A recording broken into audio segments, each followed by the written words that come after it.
Hello, everyone. I hope your day is going super. I'm bringing you this story out of Louisiana, Baton Rouge, Louisiana.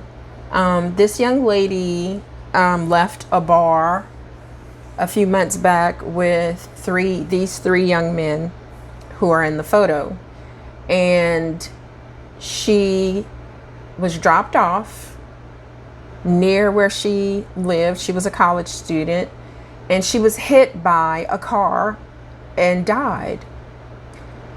Well, these young men were accused of graping. I heard that in someone else's video, which is raping, but put the G in front of it so that YouTube won't ding me. So they were accused of graping her and abandoning her on the side of the road while she was inebriated, intoxicated, severely drunk. And that led to her death. Well, they were charged with all sorts of charges. There's one more young man, I think, who was underage. And Candace Owens did a video about this whole case when it first happened. And you guys should go listen to her take on it. Because believe it or not, she didn't just immediately go with what was said about these young men. And also, they're younger than Madison. And so she had a big conversation about that. Anyway, this is new evidence, you guys. DNA evidence that was leaked. And it's causing a big stir. So let's get to it. This is from 99.9 KTDY. Baton Rouge, Louisiana, KPEL News. The case against the men accused of graping and abandoning LSU student Madison Brooks before her death has taken a bizarre turn. The DNA results from Brooks' autopsy report were leaked, drawing criticism from the Baton Rouge prosecutor in charge of the case and calls from the NAACP for the charges to be dropped. The investigative team at WBRZ in Baton Rouge obtained laboratory reports and autopsy results, which apparently show that Brooks' blood alcohol level was lower than originally reported and that no DNA matching the suspects were found inside of her. Did you hear that, you guys? When it first happened, they said that she was severely drunk and left with four young men. Three of them, two for sure are black. I don't know what the younger person's race is because he's under 18. His face was covered. And they said that she left with these guys. She was graped and abandoned on the side of the highway. And they blamed these guys. They charged them with graping her and her death, which these guys from the beginning stated, yes, she left with them. She was making out with one of the guys and they got into a spat and she wanted to be let out of the car. And they decided to stop and let her out where she wanted to be because they were afraid if they didn't let her out. They wanted to take her home, but they were afraid, according to them, that if they didn't let her out when she asked to be let out, that they would be charged with kidnapping. So they were instead charged with her death and graping her. Okay. So now this investigation has come out that there was no DNA that matched any of these four young men. And also her blood alcohol level was lower than originally reported. But you see, you guys, in Louisiana, they jumped to the conclusion, in my opinion, that for this she was a beautiful young girl and she's Caucasian. She left with these For sure, 2 black guys, and the other 2 races, I'm not quite sure. One of them looks like a white guy. She left with these 4 guys. They just assumed that she was so inebriated that she could not make decisions on who she would leave with, and that she was taken advantage of. So let's hear this report. Genetic material from one of the accused men, Cavion Washington, was found in Brooks' genital area, but there was no sign of vaginal trauma. The autopsy did not say whether the DNA was found in semen, bodily fluids, or epithelial cells. An abrasion and bruising on Brooks' backside prompted a forensic pathologist conducting the autopsy to note it was highly suspicious for a sexual assault. I had to say it like that. But the separate lab report said there was insufficient male DNA present and no indication of when an assault might have occurred. East Baton Rouge Parish District Attorney Hiller Moore III said Wednesday he stands by the case and is confident prosecutors can win a conviction. Moore added that he did not want to try this case in the media. It's already there. It's already in the media. Baton Rouge DA Hiller Moore blasted the release of the autopsy report in a response to the TV station. Quote, "Based on the release of this information, we will seek a protective order to prevent future discovery being placed in the public record and handed out in a piecemeal fashion to protect our ability to present a fair case for the state, its victim, and these defendants. The DNA report, which I presume that you were given, speaks for itself, and as does each of the documents and statements that were provided at the same time. It is one piece of evidence and can't and should not be viewed alone, but must be viewed with all of the other evidence and statements." Cavion Washington, Desmond Carter, and Kason Carver are facing first-degree rape charges in the matter. However, only Washington and Carter are accused of sexual conduct with Brooks that night. Carver, meanwhile, was driving the car the 5 people were riding in, but prosecutors accused him of facilitating the crime, which is why they pursued the rape charge against him as well. Washington is also facing a rape charge in Livingston Parish and was accused of sexual misconduct in 2021. The state NAACP calls for criminal charges to be dismissed against rape suspects in Madison Brooks' case after investigative unit report. So I just said that they're calling for the charges to be dropped against them. And this is a quote from the NAACP. "In the face of growing evidence, we as a concerned group of citizens challenge the unequal execution of justice that continues to disrupt our domestic tranquility. We turn to the timeless words in the preamble of our Constitution to underscore the urgent need for a fair and balanced justice system.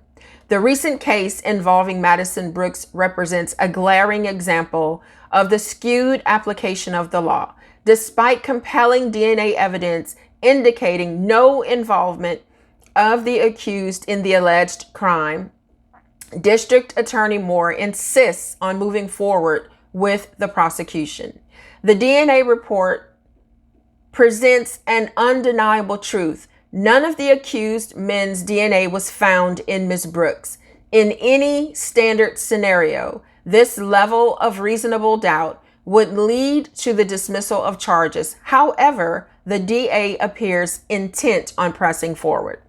The question then is why this case warrants such a substantial investment of resources, time, and public sentiment. Is the insistence on prosecution a response to societal pressure from covert racial hostility by some? After all, 3 of the 4 of the accused are 3 young black men who interacted with a young white woman. The released DNA evidence affirms that no sexual intercourse occurred. Therefore, the notion of grape is objectively unfounded. This situation is starting to appear less like justice and more like a bad faith prosecution against individuals who have already endured significant hardship. In the pursuit of justice and domestic tranquility, as outlined in our Constitution, we strongly urge D.A. Moore to reconsider and dismiss the Madison Brooks case. It's time to ensure the principles of our nation are upheld and that the promise of justice is equally extended to all, irrespective of their race or socioeconomic status. That was the quote from the NAACP. While legal experts noted the evidence does create a bit of a problem for the prosecution, it is far from the end of the case. One of the key aspects of the case hinges on the level of intoxication found in Brooks' system. Intoxication would impair the ability to actually give consent during sex, which is a key factor in grape prosecutions of this nature. But I still don't see how they can charge them with grape when she had nothing inside of her. So that still doesn't make sense to me. So you guys, it is a sad situation all the way around. These young men, and one of them has been in some trouble according to this report, back in 2021. And, you know, I don't think he's gone to court over that yet. But anyway, back to this case, because I don't know anything about that other case. She is gone.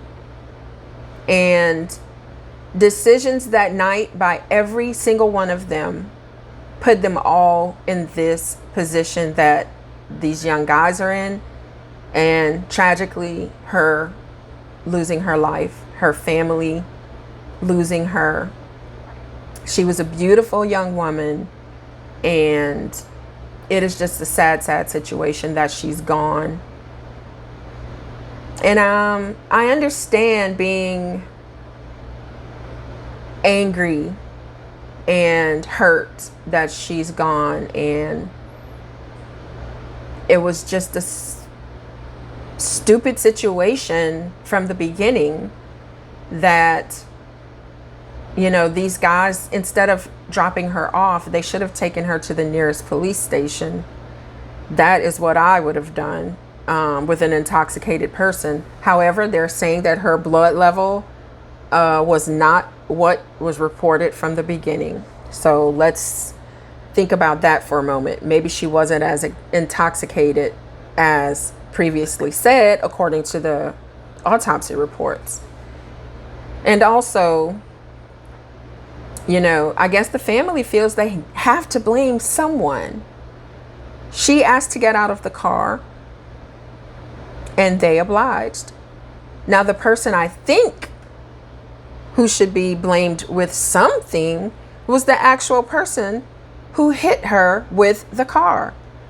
It was unintentional. She was on a dark road. If you know anything about Louisiana, the roads are horrible. And if you're outside of the city, the roads are dark. Well, which means if you live here, you know you have to pay attention. Because not only can you kill someone, but you can hit a hole big enough to break your entire front end. I mean, it has happened to me in one of my cars. The whole tire went into a hole on a main road and exploded and broke some stuff on my car. A new car, by the way. So you really have to be careful when you're driving these roads. If there was not a level of intoxication as previously reported, there was no male DNA found inside of her that matched any of these guys. So therefore, there was no grape right? And the person who hit her, I know it was an accident, you guys, and accidents happen. But shouldn't they have some charges too? I mean, I wouldn't say murder charges. It was an accident. This person didn't go looking for someone to hurt. She was just in the wrong place at the wrong time. But the person who actually hit her and caused her death, well, let me not say caused her death. The choices that were made that night caused her death. The person who hit her didn't choose to do it. It was an accident, like I've said. But still, shouldn't that count for something?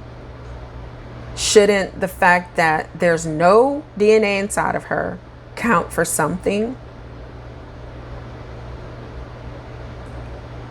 Condolences to her family for losing their beautiful daughter, their beautiful loved one. And I wish them peace some way, somehow, over what happened to their daughter. I don't have children. I've said it a million times. But I feel it in the pit of my stomach. It would be the hardest thing. And you'd never get over it.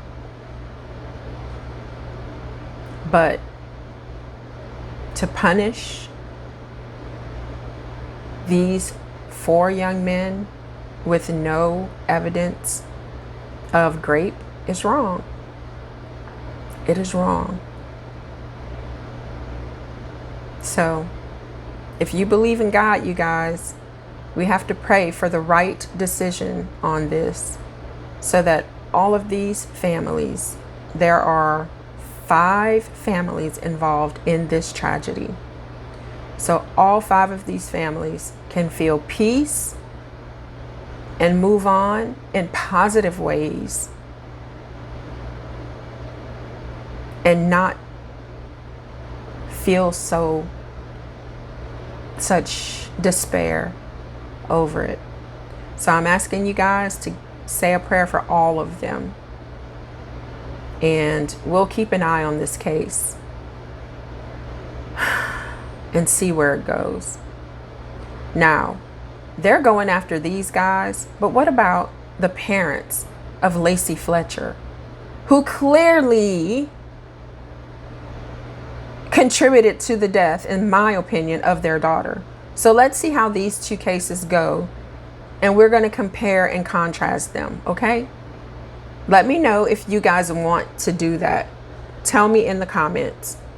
And once again, let's pray for these families. There are 5 families involved in this tragedy, but especially for Madison's family, because they lost a beautiful daughter, beautiful family member. All right, you guys, stay safe. Don't put yourselves in situations that can change your life forever. Be kind to one another and carry God in your heart. Listen to his voice. Listen to your conscience. And I'm pretty sure we'll all be okay if we do these things. Let me know what you think about this case in the comments.